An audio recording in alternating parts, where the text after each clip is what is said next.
যা লোসকান হয়েছে তা তোর কাছ থেকে নিতেই না। আপনার নাম যেন কি? গিয়াসউদ্দিন মহাজন। তা বাবা গিয়াসউদ্দিন, আর একটু গ্যাস দিলে তো ফুলের ঢোল হয়ে যাবে। সামাল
মেরি কুত্তা, লেসটা দুই ঠ্যাঙের মাঝখানে দিয়ে পালাইছো। কি করবো স্যার, যেভাবে গিয়াসউদ্দিন মহাজন আর কামাইলার 5টা গুন্ডা। লুজ মোশন, পেট ঢিলা, কাপড় নষ্ট, বড় কষ্ট। রাব্বানি। জি স্যার। এখন বুঝতে পারতেছো তো হাসান চাকরি ছাড়ছে কেন? জি।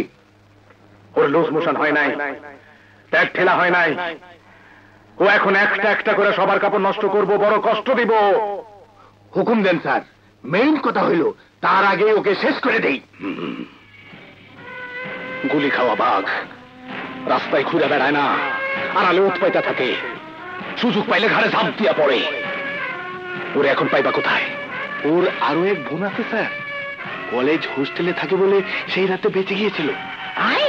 কি বলছো? হ্যাঁ স্যার, মেইন কথা হইল হাবিব দেখে এসেছে। জি স্যার, প্রতি সকালে রব্বানি স্যার আমারে পাঠাইছিল হালত দেখতে, আমি নিজের চোখে দেখে আসি স্যার। ও কলেজ হোস্টেলে থাকে। কিরে হাসি, কোথায় যাস? হাসপাতালে। এইমাত্র টেলিফোনে খবর পেলাম ভাই অ্যাক্সিডেন্ট করে হাসপাতালে আছে। ও, কাদের কথা বলছো তুমি? এই যা, তুমি বলে ফেললাম। বেশ করেছো। রাগ করোনি তো? না, তুমি খুব ভালো মেয়ে। তুমি আরো ভালো। গিয়াসউদ্দিন মহাজন আমার উপরে হামলা করতে পারে ভেবে এই জখম নিয়েও তুমি আমাকে বাঁচাতে এসেছো, কিন্তু এখানে থাকতে তোমার কষ্ট হবে। আমার জন্য ভেবো না, আমি বাইরে বারান্দায় বসে রাত কাটিয়ে দেব, তুমি দরজা দিয়ে শুয়ে পড়ো।